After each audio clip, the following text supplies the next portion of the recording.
میرے رسول پاک علیہ السلام کی خدمت میں عورتیں آئیں، عرض کرنے لگے یا رسول اللہ اسلام میں ہمارے لیے بھی کوئی نفع ہے؟ حضور نے فرمایا کیا ہوا؟ کہنے لگی حضور ہمیں تو نقصان ہی نقصان نظر آ رہا ہے اپنے حق میں،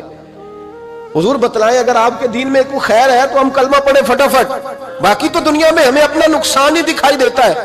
یہ بھی امام طبرانی نے لکھا ہے، محبوب علیہ السلام نے فرمایا تم پہلے اپنی بات کرو، پوچھنا کیا چاہتی ہو؟ کہنے لگے یا رسول اللہ ایک تو ہم نے سنا ہے اسلام میں بھی ایک معاملہ یہ ہے کہ جن دنوں عورت ناپاک ہوتی ہے وہ نماز نہیں پڑھ سکتی،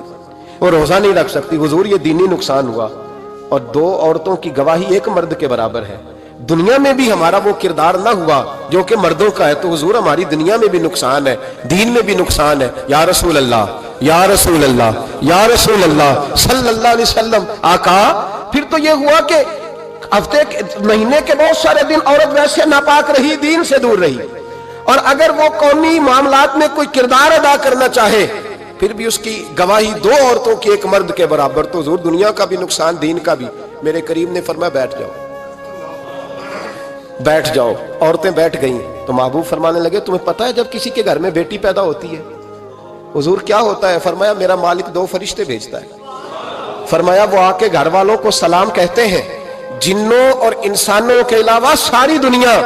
ان کے سلام کو سنتی ہے۔ فرمایا پھر وہ فرشتے اپنے پروں سے اس بیٹی کو ڈھانپ لیتے ہیں اور پھر اس کے سر پر پر پھیرتے ہیں، اور فرمایا پھر وہ ان کے باپ کو کہتے ہیں ان کی صحیح طرح پرورش کرنا، پھر ان کے ذمہ داروں کو کہتے ہیں، ان کے خاندان کے بڑوں کو کہتے ہیں صحیح طرح پالنا۔ اگر تم ان کی یہ لفظ سنو میرے محبوب کے، حضور فرمانے لگے رب کے فرشتے کہتے ہیں اگر تم نے صحیح پرورش کر کے بیاہ دیا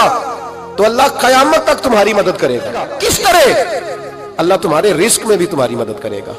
اللہ دنیا کی مشکلات میں بھی تمہاری مدد کرے گا، اور جب مرنے لگو گے یہ شارحین نے قیامت تک کا ترجمہ کیا، شارحین فرمانے لگے گویا حضور فرما رہے ہیں جب تم مرنے لگو گے بیٹی کی پرورش کرنے والوں تو رب کریم تمہیں کلمہ یاد کرا کے تمہاری مدد کرے گا،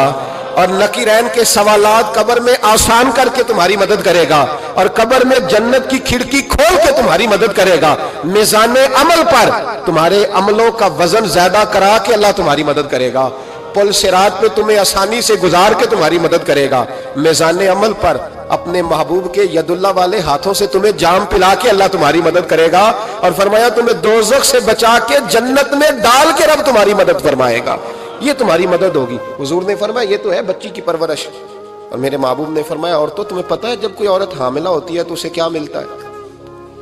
بیویاں تو پہلی بات سن کے رونے لگی،